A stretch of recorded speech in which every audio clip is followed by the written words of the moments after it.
They say you should do something new every day. And today's something new for James is an unboxing video for YouTube. I've never done one of these, and I do apologize in advance if it's rubbish. But here goes. This is a DiFluid Omix Plus. I have purchased this to become a better coffee roaster. And I'm hopeful that as a fully integrated suite of tools, so that is roast color, water activity, density, etc., it will give me the ability to take stuff in my brain out of my brain into a software suite like Cropster, and therefore be able to democratize the information so that we can employ or automate or all those other things. This is by the by.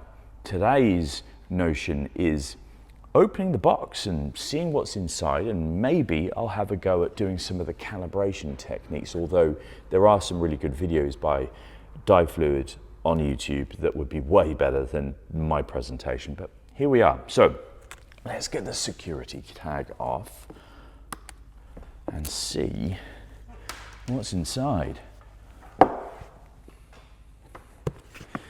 So what a lovely little box. Anyway, I think that's is that the opening? No, of course it's not. Those are. Da da da da. Ooh, doesn't that look nice? Okay, so what have we got here? We've got the main testing tool. We've got a tray. This side, this shallow side, I'm aware is for ground coffee, and that deeper side there is for beans. We have the same thing here as well. So maybe one, that is for the green coffee. This here is for roasted coffee. And I don't know what I'm talking about. One of these is for ground coffee, or one of them is for not ground coffee, beans, etc. We have a very nice looking, I'm assuming, an instruction manual. Yes.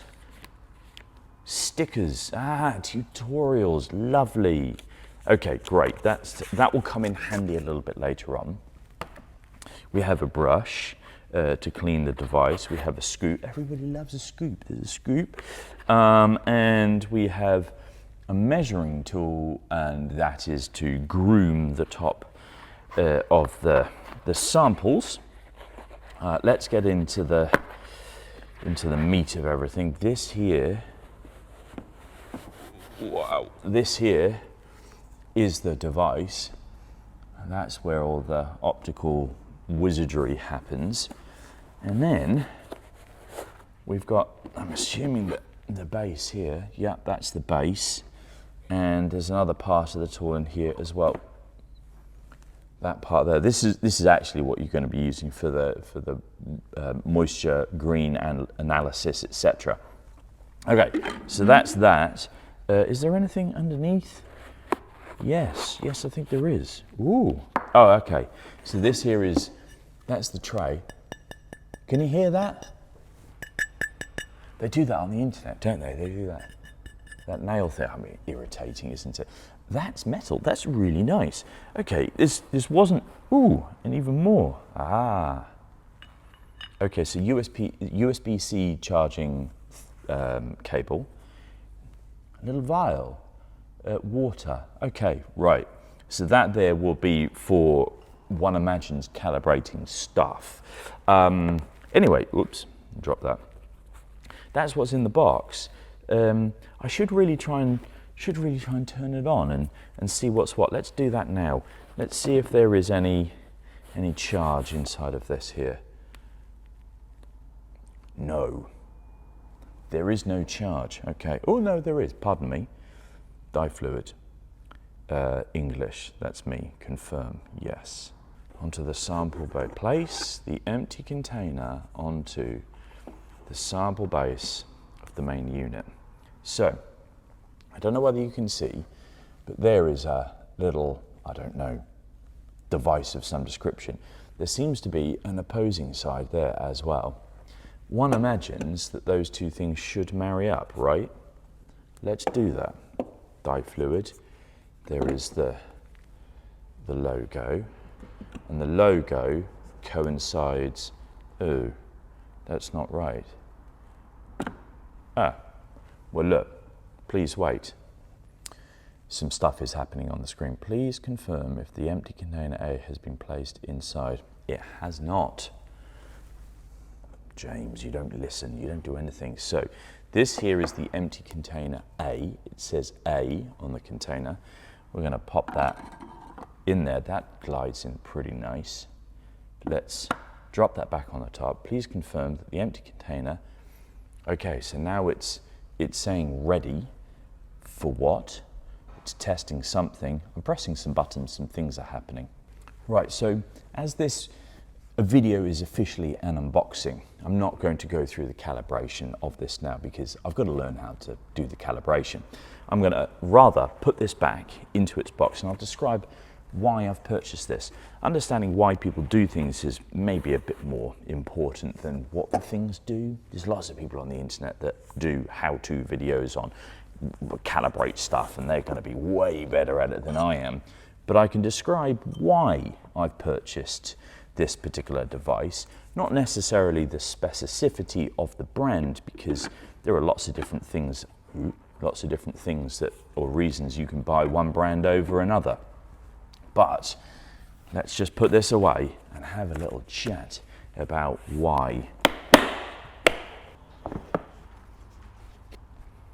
So let's describe why I have purchased a DiFluid Omix Plus. Not the brand, but the reason for purchasing the apparatus. Let's roll back. The business that I have today is centered around me as the only roaster.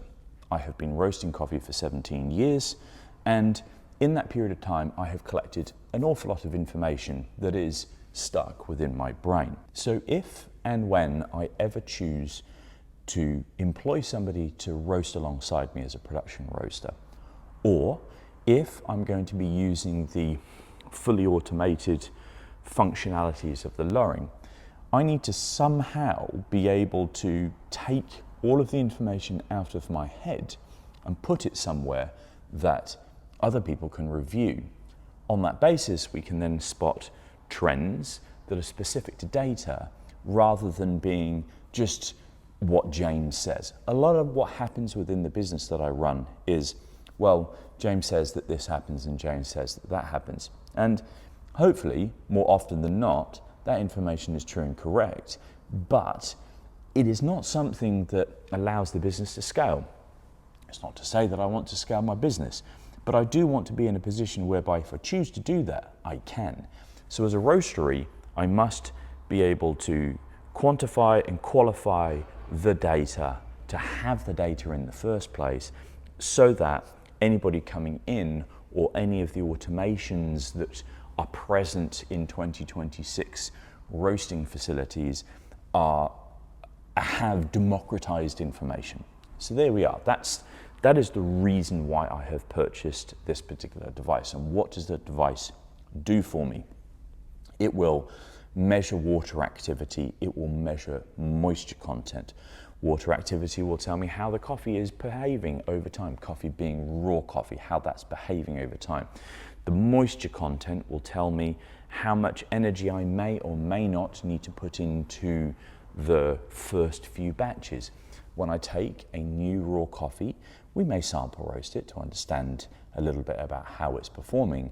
But if I understood more stuff, so water equals how much energy I need to drive into the coffee to drive the water away, size of the beans, again, tell me some information about how the coffee will interact with the roasting environment. And all of these bits, if I map them together, will allow me to understand the coffee more, the green coffee more, before I begin roasting it. And I'm more likely then to be able to perform a good first batch. And so therefore we're not wasting, we're not throwing coffee away because we haven't hit our marks. And I'll be able to spot trends more easily. So if a coffee has a moisture content of 9.5%, 10%, whatever it may be, and I wish to achieve an 11% weight loss or a 12% weight loss, I somewhat know how I'm going to be applying energy to it and where I want my endpoints to be before I've even got going. I think that I would encourage every roastery to go and buy one of these things. It cost me somewhere close to £2,000, £1,800, something like that. I can't exactly remember, but it's not a particularly cheap piece of kit. But one imagines it's going to give me all that data that will become really important for the roastery of tomorrow today. And I'm getting to a position where when I instruct people about stuff to do with coffee roasting, build the business of tomorrow today. Don't do what James has done, which is just do what's in front of him. And instead, think about that business that you want in the future and try and aim for that right from the get-go, or at least have some semblance of a plan. I digress. The DiFluid represents an all-in-one tool. I think that might be its undoing, and I'll describe. So I've been using my Lighttells color meter. I like this a lot. I use this to reference where I've got to in my end of roast. It is a tool that does a single thing. A single tool doing a single thing is a useful tool sometimes. And what I mean there is I turn it on, it does the roast color, I turn it off. Great. The DiFluid allows me to do a bunch of different things at once, which means that maybe when I'm doing my analysis, I've got to take that tool to different stations. My aim is, if you can see where the roasters are now, somewhere central, so maybe somewhere around here, we'll have a position that there will be a station I can grind, I can take color measurements, etc. If I've got the DiFluid doing green, then maybe that will be over where I do the green lab stuff. So I might not be using the roasted color for beans or ground. It's a bit of a quandary that. It's highly probable that the Lighttells will sit over in that station that I've just described, and then the DiFluid will sit in my little lab bit for the green coffee. So maybe what I didn't need to do is purchase an all-in-one tool, and rather I could have got like a Sinar a Sinar water meter instead, because that just does one thing. It does water density, etc. We'll see. That I'll just have to test through time. Anyway, that was the unboxing of the DiFluid Omix Plus and a little reasoning behind its purchase. I will do some follow-up videos about how the thing works and how I've integrated it inside of the roastery. I'll also try and test its efficacy as that one-stop shop tool and whether actually it's more preferable having tools for individual purposes at individual stations within the roastery. As usual, I hope that this video has been somewhat useful. I do recognize that this is the first time that I've done an unboxing, and it's probably not going to be as good as some of the unboxing videos that are out there in the world. But I think the value is understanding what's in the box and some of the reasons why I have purchased it that may help you form an opinion about whether you should or should not purchase one of these things. I'll finish by reiterating that if you're running a coffee roastery or plan to open a coffee roastery, build the business of tomorrow today. And on that bombshell, you have a great day.